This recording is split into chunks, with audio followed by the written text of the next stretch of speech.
നിങ്ങളിപ്പോൾ തനിച്ചാണെന്ന് കരുതുന്നുണ്ടോ? ഒന്ന് ചുറ്റും നോക്കൂ. നിങ്ങളുടെ മുറിയിലെ നിശബ്ദതയിൽ, നിങ്ങളുടെ ശ്വാസതാളത്തിനപ്പുറത്ത് നിഗൂഢമായ മറ്റൊരു ലോകം ചലിക്കുന്നുണ്ട്. അവർ നമ്മളെ കാണുന്നു, പക്ഷെ നമ്മൾ അവരെ കാണുന്നില്ല. അവർ നമ്മോടൊപ്പം വസിക്കുന്നു, നമ്മുടെ സംഭാഷണങ്ങൾ ശ്രദ്ധിക്കുന്നു, നമ്മുടെ സന്തോഷത്തിലും സങ്കടത്തിലും അവർ സാക്ഷികളാകുന്നു.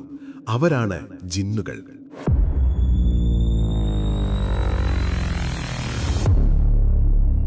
നമ്മുടെ കണ്ണുകൾക്ക് ഗ്രഹിക്കാൻ കഴിയുന്ന ഭൗതിക ലോകം മാത്രമാണ് യാഥാർത്ഥ്യമെന്ന് നാം വിശ്വസിക്കുന്നു. എന്നാൽ ഇസ്ലാമിക ദൈവശാസ്ത്രമനുസരിച്ച് പ്രപഞ്ചത്തിന്റെ ഒരു ചെറിയ പകുതി മാത്രമാണ് നമുക്ക് ദൃശ്യം. ഇതിന് സമാന്തരമായി ആലമുൽ ജിൻ എന്നൊരു ലോകം ഇവിടെയുണ്ട്. മനുഷ്യൻ സൃഷ്ടിക്കപ്പെടുന്നതിനും ആയിരക്കണക്കിന് വർഷങ്ങൾക്ക് മുൻപ് ഭൂമി വെറുമൊരു അഗ്നിഗോളമായിരുന്ന കാലത്ത് പുകയില്ലാത്ത ശുദ്ധമായ അഗ്നിജ്വാലയിൽ നിന്നും സൃഷ്ടിക്കപ്പെട്ടവർ. എന്താണ് ഈ പുകയില്ലാത്ത തീ? പണ്ഡിതന്മാർ വിശദീകരിക്കുന്നതനുസരിച്ച് ഇതൊരു അത്യന്തം സൂക്ഷ്മമായ ഊർജ്ജരൂപമാണ്. മലക്കുകൾ പ്രകാശത്തിൽ നിന്നും മനുഷ്യർ മണ്ണിൽ നിന്നും സൃഷ്ടിക്കപ്പെട്ടപ്പോൾ ജിന്നുകൾക്ക് നൽകപ്പെട്ടത് താപവും ചലനവുമുള്ള അഗ്നിയാണ്. ആദം നബി അലൈഹിസ്സലാം ഭൂമിയിൽ വരുന്നതിന് ഏകദേശം 2000 വർഷങ്ങൾക്ക് മുൻപ് തന്നെ ഇവിടെ ജിന്നുകൾ വസിച്ചിരുന്നു. അവർക്കിടയിൽ വലിയ നാഗരികതകളും യുദ്ധങ്ങളും നാശങ്ങളും ഉണ്ടായിരുന്നു.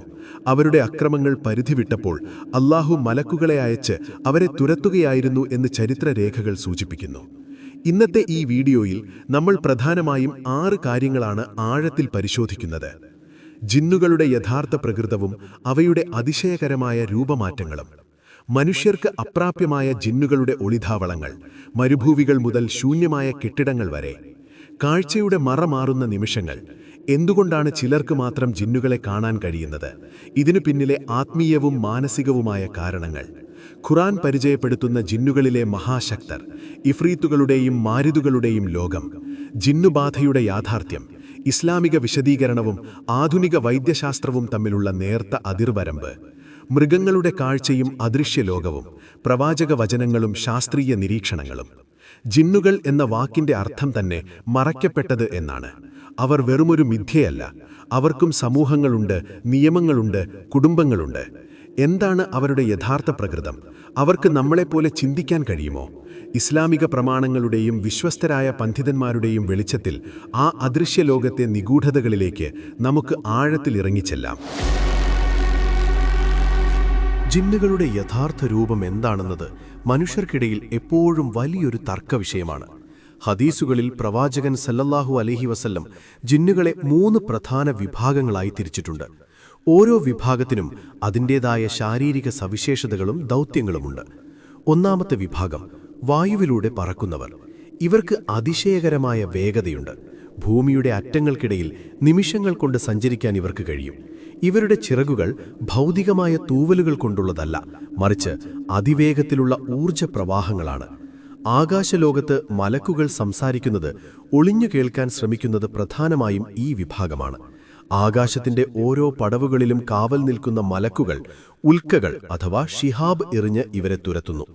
ഈ ജിന്നുകൾക്ക് ഭൗതികമായ തടസ്സങ്ങൾ അഥവാ വാൾസ് ഓർ ഫിസിക്കൽ ബാരിയേഴ്സ് ഒരു തടസ്സമേയല്ല. രണ്ടാമത്തെ വിഭാഗം ഭൂമിയിലെ ജീവികളുടെ രൂപം സ്വീകരിക്കുന്നവർ. ഇതിൽ തന്നെ പാമ്പുകളും നായ്ക്കളും പ്രധാനമാണ്. പ്രത്യേകിച്ചും അൽ അസ്വദ് അഥവാ പീതവർണ്ണമില്ലാത്ത ശുദ്ധമായ കറുത്ത നായ. അത്തരം നായ്ക്കളെ പിശാചി എന്നാണ് പ്രവാചകൻ സല്ലല്ലാഹു അലൈഹി വസല്ലം വിശേഷിപ്പിച്ചത്. കറുത്ത നായയെക്കുറിച്ചുള്ള ഹദീസുകളെ പണ്ഡിതന്മാർ വ്യത്യസ്ത രീതികളിലാണ് വിശദീകരിച്ചിരിക്കുന്നത്. ചില പണ്ഡിതന്മാർ ഇതിനെ ജിന്നുകൾ ആ രൂപം സ്വീകരിക്കാനുള്ള കൂടുതൽ സാധ്യതയായി കാണുമ്പോൾ മറ്റു ചിലർ അതിലെ നിഗൂഢതയെയും പ്രകൃതത്തെയുമാണ് സൂചിപ്പിക്കുന്നത്. നായ്ക്കൾക്ക് പുറമെ കറുത്ത പൂച്ചകളുടെ രൂപത്തിലും ജിന്നുകൾ വരാറുണ്ട്. മൂന്നാമത്തെ വിഭാഗം നാടോടികളെപ്പോലെ അലഞ്ഞുതിരിയുന്നവർ. ഇവർ മനുഷ്യർ വസിക്കുന്ന ഇടങ്ങളിലും വിജനമായ താഴ്വരകളിലും മാറി മാറി വസിക്കുന്നു. ഒരു സ്ഥലത്ത് സ്ഥിരമായി നിൽക്കാതെ യാത്ര ചെയ്തുകൊണ്ടേയിരിക്കുന്നവരാണിവർ. ഖൂൽ എന്ന് വിളിക്കപ്പെടുന്ന ജിന്നുകൾ ഈ വിഭാഗത്തിൽപ്പെടുന്നു. ജിന്നുകളുടെ യഥാർത്ഥ രൂപം മനുഷ്യനേത്രങ്ങൾക്ക് അപ്രാപ്യമാണെങ്കിലും അവർക്ക് അവരുടേതായ അവയവങ്ങളും ഘടനയുമുണ്ടെന്ന് ഇസ്ലാം വ്യക്തമാക്കുന്നു. അത് നമ്മുടെ ഭൗതിക നിയമങ്ങൾക്കപ്പുറമുള്ളൊരസ്തിത്വമാണത്.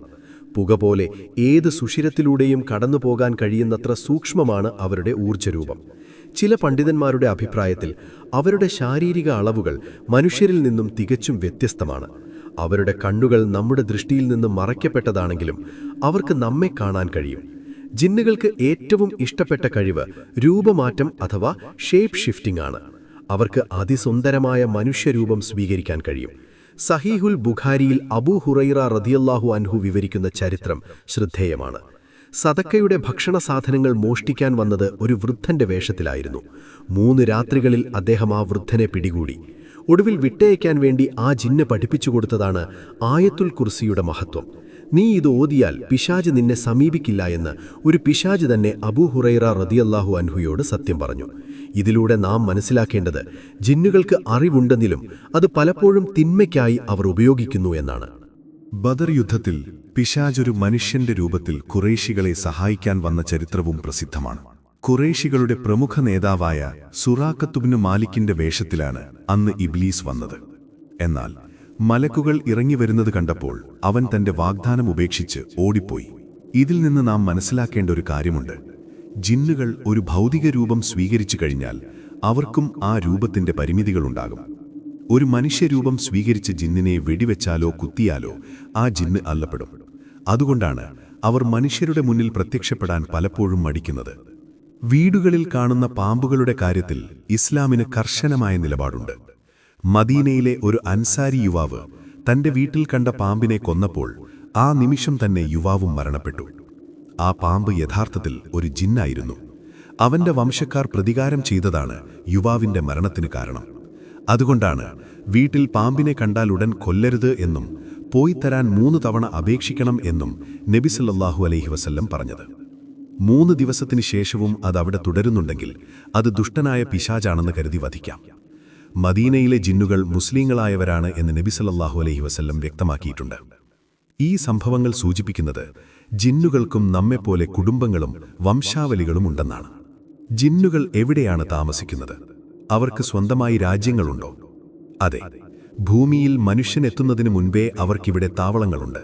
എന്നാൽ മനുഷ്യർ വർദ്ധിച്ചതോടെ അവർ വിജനമായ സ്ഥലങ്ങളിലേക്ക് മാറി താമസിച്ചു. മനുഷ്യവാസമില്ലാത്ത വിജനമായ മരുഭൂമികൾ, പഴയ കെട്ടിടാവശിഷ്ടങ്ങൾ, മലമടക്കുകൾ, ഭൂമിയുടെ ആഴത്തിലുള്ള വിടവുകൾ എന്നിങ്ങനെ മനുഷ്യർക്ക് അപ്രാപ്യമായ ഇടങ്ങളിലാണ് ജിന്നുകൾ അധികമായും വസിക്കുന്നതെന്ന് പണ്ഡിതന്മാർ അഭിപ്രായപ്പെടുന്നു. ജിന്നുകൾക്ക് ഏറ്റവും പ്രിയപ്പെട്ട സ്ഥലങ്ങൾ അഴുക്കും അശുദ്ധിയുമുള്ള ഇടങ്ങളാണ്. വിജനമായ വഴികളിലും തകർന്നു വീണ കിണറുകളിലും അവർ താവളമടിക്കാറുണ്ട്. എങ്കിലും മനുഷ്യരുടെ കൂടെ വസിക്കാൻ താൽപ്പര്യമുള്ള വലിയൊരു വിഭാഗം ജിന്നുകളുണ്ട്. അഴുക്കും അശുദ്ധിയുമാണ് ജിന്നുകളെ ആകർഷിക്കുന്ന പ്രധാന ഘടകം. അതുകൊണ്ടാണ് ബാത്റൂമുകൾ അവരുടെ ഏറ്റവും വലിയ താവളങ്ങളാകുന്നത്. അവിടെ വെച്ച് മനുഷ്യരുടെ നഗ്നത നോക്കാനും അവരെ ഉപദ്രവിക്കാനും പിശാചുക്കൾ ശ്രമിക്കാറുണ്ട്. ബാത്റൂമിൽ കയറുമ്പോൾ പ്രാർത്ഥന ചൊല്ലുന്നത് ഒരു മറയായി വർത്തിക്കുമെന്ന് നബി സല്ലല്ലാഹു അലൈഹി വസല്ലം പഠിപ്പിച്ചു. ശുദ്ധവായുവും സുഗന്ധവുമുള്ളിടത്ത് മുസ്ലിങ്ങളായ ജിന്നുകൾ വസിക്കുമ്പോൾ ദുർഗന്ധമുള്ളിടത്ത് പിശാചുക്കൾ കൂടുകൂടുന്നു. ശ്മശാനങ്ങളിൽ രാത്രികാലങ്ങളിൽ പോകുന്നതും വിനോദസഞ്ചാരത്തിന് അസമയത്ത് വിജനമായ ഇടങ്ങൾ തിരഞ്ഞെടുക്കുന്നതും പലപ്പോഴും ഇവരുടെ ശല്യം ക്ഷണിച്ചു വരുത്താറുണ്ട്. അതുപോലെ തന്നെയാണ് ജിന്നുകളുടെ ഭക്ഷണരീതിയും. ജിന്നുകൾ ആഹാരം കഴിക്കുന്നുണ്ടോ? തീർച്ചയായും. പ്രവാചകന്റെ സദസ്സിൽ വന്ന് ജിന്നുകൾ ചോദിച്ചു, അല്ലാഹുവിന്റെ റസൂലേ, ഞങ്ങൾക്ക് ഭക്ഷണമായി എന്തുണ്ട്? പ്രവാചകൻ പറഞ്ഞു, ബിസ്മി ചൊല്ലി കഴിച്ച ശേഷം മനുഷ്യർ ഉപേക്ഷിക്കുന്ന ഓരോ അസ്ഥിയും നിങ്ങൾക്ക് ലഭിക്കുന്നതാണ്. അത് ജിന്നുകൾക്കെടുക്കുമ്പോൾ അതിൽ മാംസം നിറഞ്ഞു നിൽക്കും. അതൊരു അത്ഭുതകരമായ പ്രതിഭാസമാണ്. അതുപോലെ ഒട്ടകത്തിന്റെ കാഷ്ഠം അവരുടെ മൃഗങ്ങൾക്ക് ഭക്ഷണമായി നിശ്ചയിച്ചു. അതുകൊണ്ടാണ് അസ്ഥികൾ കൊണ്ടും വിസർജ്യങ്ങൾ കൊണ്ടും ശുദ്ധീകരണം വരുത്തരുത് എന്ന് ഇസ്ലാം വിലക്കിയത്. നമ്മൾ ബിസ്മി ചൊല്ലാതെ കഴിക്കുന്ന ഭക്ഷണത്തിൽ പിശാച് പങ്കുചേരുമെന്നും ഹദീസുകൾ മുന്നറിയിപ്പ് നൽകുന്നു. സമയത്തിന്റെ കാര്യത്തിലും അവർക്ക് പ്രത്യേകതകളുണ്ട്. പകൽ സമയത്തേക്കാൾ രാത്രിയിലാണ് അവർ സജീവമാകുന്നത്. രാത്രിയുടെ തുടക്കത്തിൽ, അതായത് സൂര്യൻ അസ്തമിക്കുന്ന മഗ്രിബ് സമയത്ത് പിശാചുക്കൾ ഭൂമിയിൽ വ്യാപിക്കുന്നു. ആ സമയത്ത് കുട്ടികളെ പുറത്തിറക്കരുത് എന്നും വാതിലുകൾ ബിസ്മി ചൊല്ലി അടയ്ക്കണം എന്നും ഹദീസ് നിർദ്ദേശിക്കുന്നു. അർദ്ധരാത്രിക്ക് ശേഷം വിജനമായ വഴികളിലൂടെയും കുന്നിൻ ചെരിവുകളിലൂടെയും സഞ്ചരിക്കുമ്പോൾ ജിന്നുകളുടെ ശല്യമുണ്ടാകാൻ സാധ്യതയുണ്ട്. രാത്രിയുടെ ഇരുട്ട് അവർക്കൊരു മറയായി വർദ്ധിക്കുന്നു. കാടുകളിൽ മരം വെട്ടുമ്പോഴോ വിജനമായ സ്ഥലങ്ങളിൽ മൂത്രമൊഴിക്കുമ്പോഴോ ജിന്നുകൾ അവിചാരിതമായി ഉപദ്രവിക്കപ്പെടാം. അത് വലിയ പ്രതികാരങ്ങൾക്ക് കാരണമാകാറുണ്ട്. അതുകൊണ്ട് ഇത്തരം സ്ഥലങ്ങളിലെത്തുമ്പോൾ അല്ലാഹുവിനെ സ്മരിക്കുന്നത് സുരക്ഷ നൽകുന്നു. വീടിനുള്ളിൽ വസിക്കുന്ന ജിന്നുകളെ അമ്മാർ എന്നാണ് വിളിക്കുന്നത്. ഇവർ സാധാരണയായി മനുഷ്യരെ ഉപദ്രവിക്കില്ല. എന്നാൽ വീട്ടിൽ സംഗീതവും നായ്ക്കളും രൂപങ്ങളുമുണ്ടെങ്കിൽ നല്ല ജിന്നുകൾ അവിടം വിട്ടുപോകുകയും പകരം പിശാചുക്കൾ വരികയും ചെയ്യും. അല്ലാഹുവിന്റെ സ്മരണയുള്ള വീട്ടിൽ ജിന്നുകൾ വസിക്കുന്നത് അനുഗ്രഹമാകാറുണ്ട്. മനുഷ്യന്റെ കണ്ണിനും ജിന്നിന്റെ രൂപത്തിനുമിടയിൽ അല്ലാഹു ഒരു ഹിജാബ് അല്ലെങ്കിൽ മറ നിശ്ചയിച്ചിട്ടുണ്ട്.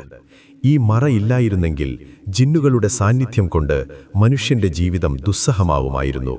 എന്നാൽ ചില സാഹചര്യങ്ങളിൽ ഈ മറ നീങ്ങുകയോ നേർത്തതാകുകയോ ചെയ്യാം. ഇത് പ്രധാനമായും സിഹിർ അഥവാ മന്ത്രവാദം വഴിയാണ് സംഭവിക്കുന്നത്. മന്ത്രവാദികൾ ജിന്നുകളെ പ്രീതിപ്പെടുത്തി അവരെ മനുഷ്യരുടെ മേൽ ആധിപത്യം ചെലുത്താൻ അനുവദിക്കും. ഈ സമയത്ത് ആ വ്യക്തിക്ക് വിചിത്രമായ രൂപങ്ങൾ കാണാനും ശബ്ദങ്ങൾ കേൾക്കാനും സാധിക്കും. ഇത് ആ വ്യക്തിയുടെ കണ്ണുകളിൽ ജിന്നുകൾ സൃഷ്ടിക്കുന്ന ഖയാൽ അഥവാ ഭാവനയാണ്. യഥാർത്ഥത്തിൽ അവരെ കാണുന്നില്ലെങ്കിലും അവർ ഉണ്ടെന്ന് തോന്നിപ്പിക്കാൻ അവർക്ക് കഴിയും.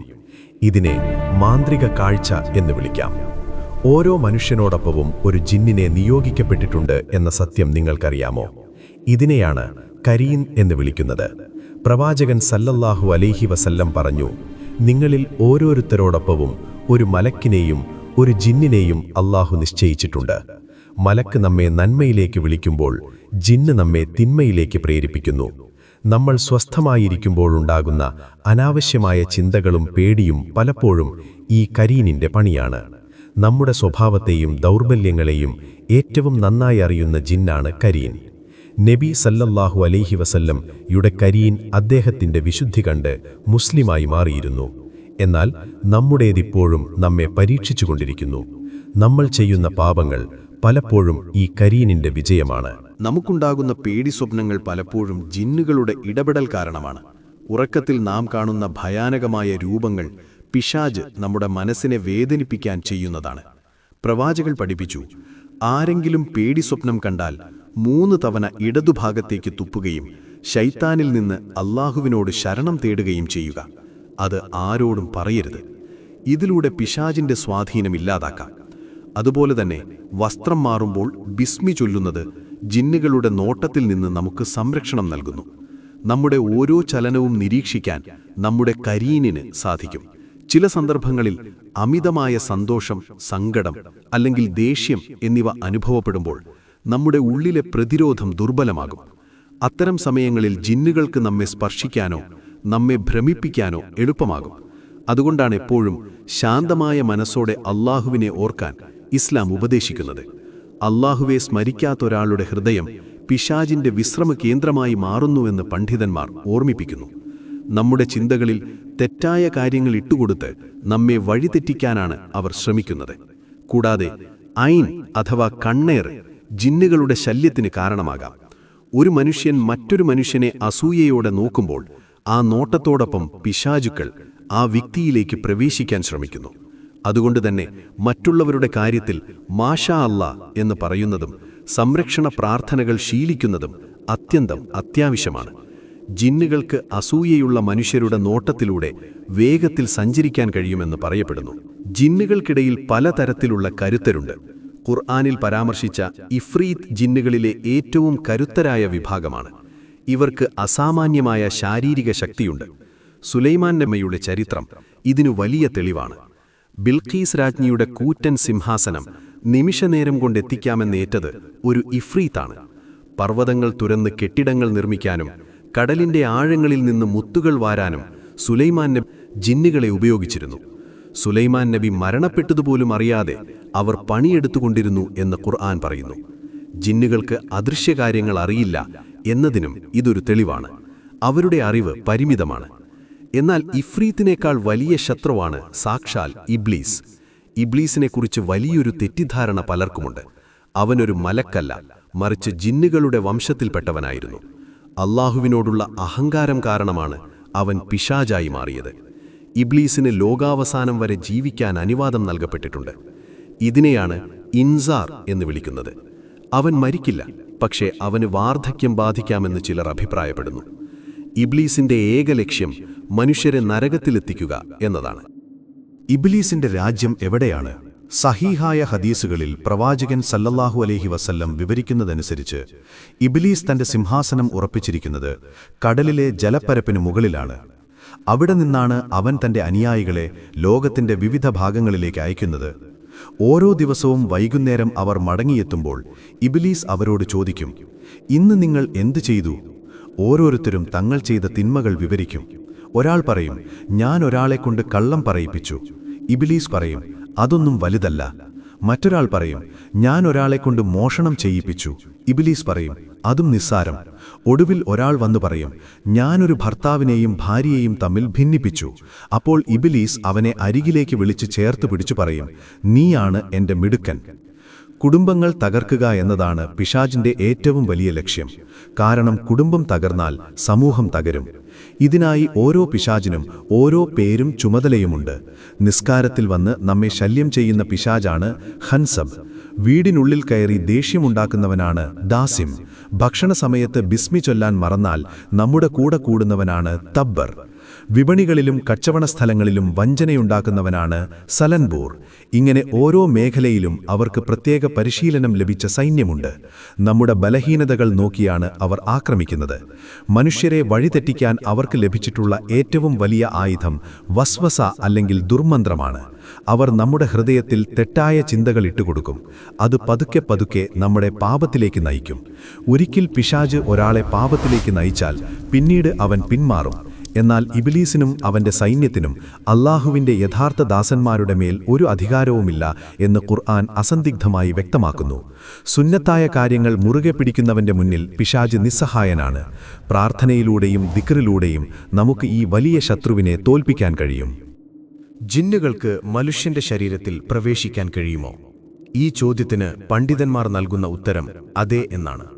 പ്രവാചകൻ സല്ലല്ലാഹു അലൈഹി വസല്ലം പറഞ്ഞു, രക്തം ഓടുന്നിടത്തെല്ലാം പിശാച് സഞ്ചരിക്കുന്നുണ്ട്. മനുഷ്യന്റെ നാഡീവ്യൂഹത്തെയും മസ്തിഷ്കത്തെയും സ്വാധീനിക്കാൻ അവർക്ക് സാധിക്കും. ഇതിനെയാണ് അൽ മസ് അല്ലെങ്കിൽ സ്വറ എന്ന് വിളിക്കുന്നത്. ഇതിന് പ്രധാനമായും 4 കാരണങ്ങളുണ്ടാകാം. 1. സിഹിർ വഴി ഒരാൾ ജിന്നിനെ അയക്കുന്നത്. 2. അസൂയ കലർന്ന കണ്ണേറ ബാധിക്കുന്നത്. 3. ജിന്നിന് മനുഷ്യനോട് തോന്നുന്ന താൽപ്പര്യം, ആഷിക് ജിൻ. 4. മനുഷ്യൻ അറിയാതെ ജിന്നിനെ ഉപദ്രവിച്ചതിനുള്ള പ്രതികാരം. എന്നാൽ നമ്മൾ ചിന്തിക്കുന്നതുപോലെ സിനിമകളിലെ മാതിരിയല്ല ഇത് സംഭവിക്കുന്നത്. പലപ്പോഴും ഇത് അകാരണമായ ഭയം, കഠിനമായ ഉറക്കമില്ലായ്മ, ആരാധനകളോടുള്ള കടുത്ത വെറുപ്പ്, പെട്ടെന്നുള്ള സ്വഭാവമാറ്റം, ശരീരത്തിൽ ഇടയ്ക്കിടെ നീല നിറത്തിലുള്ള പാടുകൾ വരുന്നത് എന്നിവയിലൂടെയാണ് പ്രകടമാകുന്നത്. എന്നാൽ എല്ലാവർക്കും ഇത് സംഭവിക്കില്ല. അല്ലാഹുവിനെക്കുറിച്ചുള്ള സ്മരണയില്ലാത്തവരിലാണ് ഇവർ പെട്ടെന്ന് സ്വാധീനം ചെലുത്തുന്നത്. ജിന്നുകൾ പലപ്പോഴും മനുഷ്യന്റെ ഭയത്തെയാണ് അവരുടെ കവാടമായി ഉപയോഗിക്കുന്നത്. ഇന്നത്തെ കാലത്ത് പല ശാരീരിക മാനസിക അസ്വാസ്ഥ്യങ്ങളെയും ജിന്നുബാധയായി തെറ്റായി വിധിയെഴുതാറുണ്ട്. ഇത് അപകടകരമായ പ്രവണതയാണ്. സ്കിസോഫ്രീനിയായോ അപസ്മാരമോ പോലുള്ള രോഗങ്ങൾക്ക് ആധുനിക ചികിത്സ അത്യാവശ്യമാണ്. ആത്മീയ ചികിത്സയോടൊപ്പം തന്നെ വൈദ്യശാസ്ത്രപരമായ ചികിത്സ തേടാനും ഇസ്ലാം വിശ്വാസികളെ പ്രോത്സാഹിപ്പിക്കുന്നു. റുക്കിയ ചെയ്യുമ്പോൾ അതൊരു പരീക്ഷണമാണെന്ന് മനസ്സിലാക്കണം. എല്ലാറ്റിനും പുറമെ അല്ലാഹുവിന്റെ കൽപ്പനയാണ് നടപ്പിലാവുന്നത്. റുക്കിയ എന്നാൽ എന്താണ്? ഇത് ഖുറാനിലെ ആയത്തുകളും പ്രവാചകൻ പഠിപ്പിച്ച പ്രാർത്ഥനകളും ഉപയോഗിച്ചുള്ള ചികിത്സയാണ്. സൂറത്തുൽ ഫാത്തിഹ, ആയത്തുൽ കുർസി, സൂറത്തുൽ ബഖറയിലെ അവസാന വചനങ്ങൾ, ഇഖ്ലാസ്, ഫലക്, നാസ് എന്നിവ പിശാചിനെ തുരത്താൻ അത്യന്തം ശക്തിയുള്ളവയാണ്. റുക്കിയ ചെയ്യുമ്പോൾ ജിന്നുബാധയുള്ളവർ അസ്വസ്ഥരാവുകയും അവർ അസാധാരണമായ ഭാഷകളിൽ സംസാരിക്കുകയും ചെയ്യുന്ന സംഭവങ്ങൾ റിപ്പോർട്ട് ചെയ്യപ്പെട്ടിട്ടുണ്ട്. ഖുറാനിന്റെ ശബ്ദം ജിന്നുകളുടെ ഊർജ്ജരൂപത്തെ തകർക്കുന്നു എന്ന് പണ്ഡിതന്മാർ വിശദീകരിക്കുന്നു. ഇത് ശാസ്ത്രീയമായി തെളിയിക്കപ്പെട്ടില്ലെങ്കിലും അനുഭവങ്ങൾ ഇതാണ് സാക്ഷ്യപ്പെടുത്തുന്നത്. യഥാർത്ഥ ചികിത്സ ഖുറാൻ പാരായണമാണ്. കപട മന്ത്രവാദികളുടെ അടുത്തേക്ക് പോകുന്നത് ഇസ്ലാം കർശനമായി നിരോധിച്ചിരിക്കുന്നു. മന്ത്രവാദം ചെയ്യുന്നവരും അത് ചെയ്യിക്കുന്നവരും ഇസ്ലാമിൽ നിന്ന് പുറത്താണ്. സുന്നത്തായ രീതിയിലുള്ള റുഖിയ വഴി ഏതൊരു ജിന്നുബാധയെയും മാറ്റാൻ സാധിക്കും. എന്നാൽ അതിനേക്കാൾ പ്രധാനം തഖ്വയും അല്ലാഹുവിലുള്ള അചഞ്ചലമായ വിശ്വാസവുമാണ്. നാം ഭയപ്പെടുമ്പോഴാണ് ജിന്നുകൾക്ക് നമ്മുടെ മേൽ അധികാരം ലഭിക്കുന്നത്. നാം അല്ലാഹുവിനെ ഓർക്കുമ്പോൾ അവർ നിസാരമായി മാറുന്നു. നിത്യവും സൂറത്തുൽ ബഖറ ഓതുന്ന വീട്ടിൽ നിന്ന് പിശാച് ഓടിപ്പോകുമെന്നത് പ്രവാചക വചനമാണ്. നമ്മുടെ വീടുകളെ നാം കോട്ടകളാക്കി മാറ്റണം. മൃഗങ്ങൾക്ക് മനുഷ്യൻ കാണാത്ത പല കാര്യങ്ങളും കാണാൻ കഴിയുമെന്ന് ശാസ്ത്രമെന്ന് പറയുന്നുണ്ട്. എന്നാൽ 1400 വർഷങ്ങൾക്ക് മുൻപ് പ്രവാചകൻ സല്ലല്ലാഹു അലൈഹി വസല്ലം ഇത് കൃത്യമായി വിശദീകരിച്ചു തന്നു. നിങ്ങൾ രാത്രിയിൽ നായ്ക്കൾ കുരയ്ക്കുന്നതും കഴുതകൾ കരയുന്നതും കേൾക്കുകയാണെങ്കിൽ അല്ലാഹുവിൽ ശരണം തേടുക, കാരണം നിങ്ങൾ കാണാത്തത് അവർ കാണുന്നുണ്ട് എന്ന് നബി സല്ലല്ലാഹു അലൈഹി വസല്ലം പറഞ്ഞു. നായ്ക്കൾ പലപ്പോഴും അദൃശ്യമായ തരംഗങ്ങൾ തിരിച്ചറിയുന്നു. എന്തുകൊണ്ടാണ് മൃഗങ്ങൾക്കിത് സാധിക്കുന്നത്? ശാസ്ത്രീയമായ ചില പഠനങ്ങൾ സൂചിപ്പിക്കുന്നത് മൃഗങ്ങൾക്ക് ഇൻഫ്രാറെഡ് അല്ലെങ്കിൽ അൾട്രാവയലറ്റ് രശ്മികളെ കാണാൻ കഴിയും എന്നാണ്. മനുഷ്യനേക്കാൾ വിശാലമായ ഒരു വിഷ്വൽ സ്പെക്ട്രം അവർക്കുണ്ട്. ജിന്നുകൾ അഗ്നിയിൽ നിന്ന് സൃഷ്ടിക്കപ്പെട്ടവരായതിനാൽ അവർ ഇത്തരം താപതരംഗങ്ങൾ പുറപ്പെടുവിക്കുന്നുണ്ടാകാം. കഴുതകൾക്ക് പിശാചിനെ കാണാൻ കഴിയുന്നത് ഇതുകൊണ്ടാണ്. അവരുടെ കണ്ണ് നമുക്ക് ഗ്രഹിക്കാൻ കഴിയാത്ത പ്രകാശങ്ങൾ ഗ്രഹിക്കുന്നു. അതുപോലെ തന്നെ പൂവൻ കോഴികൾ മലക്കുകളെ കാണുന്നു. മലക്കുകൾ പ്രകാശത്തിൽ നിന്ന് സൃഷ്ടിക്കപ്പെട്ടവരായതുകൊണ്ട് തന്നെ കോഴികൾക്ക് അവരെ കാണാൻ പ്രത്യേകമായ കാഴ്ചശക്തിയുണ്ട്. കോഴി കൂകുമ്പോൾ അല്ലാഹുവിനോട് അനുഗ്രഹം ചോദിക്കാൻ നബി സല്ലല്ലാഹു അലൈഹി വസല്ലം പറഞ്ഞു. നായ്ക്കളുടെ കാര്യവും സമാനമാണ്. രാത്രിയിൽ വിജനമായ വഴികളിൽ നിഴലുകളെ നോക്കി നായ്ക്കൾ നിർത്താതെ കുരയ്ക്കുന്നത് നാം ശ്രദ്ധിച്ചിട്ടുണ്ടോ? അത് അദൃശ്യരായ ജിന്നുകളുടെ സഞ്ചാരം അവർ തിരിച്ചറിയുന്നതുകൊണ്ടാണ്. കറുത്ത നായ്ക്കൾ പിശാചാണെന്ന് പ്രവാചകൻ പറഞ്ഞത് ജിന്നുകൾ ആ രൂപത്തിൽ കൂടുതലായി വരുന്നതുകൊണ്ടാണ്. നായ്ക്കളുടെ വാലുകൾക്കിടയിലൂടെ പിശാച് സഞ്ചരിക്കുന്നുവെന്നും ചില ഹദീസുകളിൽ കാണാം. ഒട്ടകങ്ങളുടെ കാര്യത്തിലും ഇസ്ലാം ഒരു മുന്നറിയിപ്പ് നൽകുന്നുണ്ട്. ഒട്ടകത്തൊഴുത്തിൽ നിസ്കരിക്കുന്നത് നബി സല്ലല്ലാഹു അലൈഹി വസല്ലം വിലക്കി. കാരണം ഒട്ടകങ്ങൾക്കൊപ്പം പിശാചുക്കൾ ഉണ്ടാകാൻ സാധ്യതയുണ്ട്. ആടുകളുടെ തൊഴുത്തിൽ നിസ്കരിക്കാൻ അനുവാദം നൽകിയും ചെയ്തു. മൃഗങ്ങളുടെ ഈ പ്രത്യേക കഴിവുകൾ സൂചിപ്പിക്കുന്നത് നമ്മൾ ജീവിക്കുന്ന ഈ ഭൗതിക ലോകത്തിനു ചുറ്റും അതിശക്തമായ മറ്റൊരു അദൃശ്യ ലോകം ചലിക്കുന്നുണ്ട് എന്നാണ്. നമ്മൾ കാണാത്തതൊന്നും നിലനിൽക്കുന്നില്ല എന്ന് കരുതുന്നത് വിഡ്ഢിത്തമാണ്. ഈ പ്രപഞ്ചം നമ്മൾ കരുതുന്നതിനേക്കാൾ നിഗൂഢമാണ്. മൃഗങ്ങൾ നൽകുന്ന ഈ സൂചനകൾ പലപ്പോഴും ജിന്നുകളുടെ സാന്നിധ്യത്തെക്കുറിച്ചുള്ള മുന്നറിയിപ്പാണ്. ഇത് മനസ്സിലാക്കുന്നത് വഴി അദൃശ്യലോകത്തിൻ്റെ യാഥാർത്ഥ്യത്തെക്കുറിച്ച് നമുക്ക് കൂടുതൽ ബോധ്യം ലഭിക്കും. ജിന്നുകൾക്കും മൃഗങ്ങളെ ഭയപ്പെടുത്താൻ കഴിയും. വന്യമൃഗങ്ങൾ അകാരണമായി വനങ്ങളിൽ നിന്ന് നഗരങ്ങളിലേക്ക് ഓടുന്നത് പലപ്പോഴും അദൃശ്യമായ ചില ഇടപെടലുകൾ കാരണമാകാം. പ്രകൃതിയിലെ മാറ്റങ്ങൾ നാം ശ്രദ്ധയോടെ നിരീക്ഷിക്കണം. ജിന്നുകളുടെ ലോകം അത്ഭുതകരമാണ്, നിഗൂഢമാണ്. എന്നാൽ ഒരു സത്യവിശ്വാസിയെ സംബന്ധിച്ചിടത്തോളം അവർ ഒരു ഭയമേയല്ല. അല്ലാഹുവിന്റെ നിയമങ്ങൾ പാലിക്കുന്നവന്റെ അടുത്തു വരാൻ പിശാചിന് സാധിക്കില്ല. ജിന്നുകളെയും മനുഷ്യരെയും സൃഷ്ടിച്ചവൻ അല്ലാഹുവാണ്. അവന്റെ അനുവാദമില്ലാതെ ഒരു ജിന്നിനും ഒരില പോലും അനക്കാൻ കഴിയില്ല. നമ്മുടെ വിശ്വാസമാണ് നമ്മുടെ കവചം. ഒരു വിശ്വാസിയുടെ ഏറ്റവും വലിയ സംരക്ഷണം ആയത്തുൽ കുർസിയാണ്. ഉറങ്ങുന്നതിനു മുൻപ് ഇതോതുന്നവർക്ക് അല്ലാഹു ഒരു മലക്കിനെ കാവലേർപ്പെടുത്തുന്നു. നേരം പുലരുന്നതുവരെ ഒരു പിശാചിനും ആ വ്യക്തിയുടെ അടുത്ത് വരാൻ കഴിയില്ല. അതുപോലെ സൂറത്തുൽ ബഖറയിലെ അവസാന 2 വചനങ്ങൾ, സൂറത്തുൽ ഫലക്, സൂറത്തുൻ നാസ് എന്നിവ ഓതുക. ഇവയെ അൽ മുഅവ്വിദതൈൻ എന്നാണ് വിളിക്കുന്നത്. ഇവ നാം നിത്യവും ജീവിതത്തിന്റെ ഭാഗമാക്കണം. വീട്ടിൽ കയറുമ്പോഴും ഭക്ഷണം കഴിക്കുമ്പോഴും ബിസ്മി ചൊല്ലുക. ഇത് ജിന്നുകളെ നിങ്ങളുടെ ഭക്ഷണത്തിൽ നിന്നും താമസത്തിൽ നിന്നും അകറ്റും. സുബഹിക്ക് ശേഷവും മഗ്രിബിന് ശേഷവുമുള്ള ദിക്റുകൾ നിങ്ങളുടെ ചുറ്റും ഒരു അദൃശ്യ കവചം തീർക്കും. വീടുകളിൽ സൂറത്തുൽ ബഖറ പതിവായി വെക്കുന്നത് അവിടെയുള്ള എല്ലാ ദുഷ്ടശക്തികളെയും അകറ്റാൻ സഹായിക്കും. നമ്മുടെ നാവുകൾ എപ്പോഴും അല്ലാഹുവിന്റെ സ്മരണയിൽ നനവുള്ളതാകട്ടെ. നബി സല്ലല്ലാഹു അലൈഹി വസല്ലം ജിന്നുകൾക്ക് ഖുർആൻ ഓതിക്കൊടുത്ത രാത്രിയെ ലൈലത്തുൽ ജിന്ന് എന്ന് വിളിക്കുന്നു. ജിന്നുകൾ പോലും ഖുർആൻ കേട്ട് വിറയ്ക്കുകയും അല്ലാഹുവിൽ വിശ്വസിക്കുകയും ചെയ്തിട്ടുണ്ട്. അവർ നമ്മളെപ്പോലെ തന്നെ വിചാരണ നേരിടേണ്ടവരും സ്വർഗത്തിലോ നരകത്തിലോ പോകേണ്ടവരുമാണ്. നമ്മൾ ഖുർആനെ മുറുകെ പിടിക്കുമ്പോൾ സകല ജിന്നുകളും നമുക്ക് വിധേയരാകുന്നു. അവരുടെ ലോകം അല്ലാഹുവിന്റെ അധികാരത്തിന് കീഴിലാണ്. അദൃശ്യലോകത്തെ ഈ അറിവുകൾ നിങ്ങളെ ഭയപ്പെടുത്താനല്ല, മറിച്ച് അല്ലാഹുവിന്റെ പടപ്പുകളുടെ മഹത്വവും അവന്റെ സംരക്ഷണത്തിന്റെ പ്രാധാന്യവും മനസ്സിലാക്കാനാണ്. ഭയപ്പെടേണ്ടത് ജിന്നുകളെയല്ല, അവരെ സൃഷ്ടിച്ച അല്ലാഹുവിനെയാണ്. അവൻ നിങ്ങളോടൊപ്പമുണ്ടെങ്കിൽ ഒരു പിശാചിനും നിങ്ങളെ തകർക്കാൻ കഴിയില്ല. നിങ്ങളുടെ വിശ്വാസമാണ് നിങ്ങളുടെ ഏറ്റവും വലിയ സുരക്ഷ. അദൃശ്യമായ ആ ആവരണം അല്ലാഹു നമുക്ക് നൽകിയ ഏറ്റവും വലിയ അനുഗ്രഹമാണ്.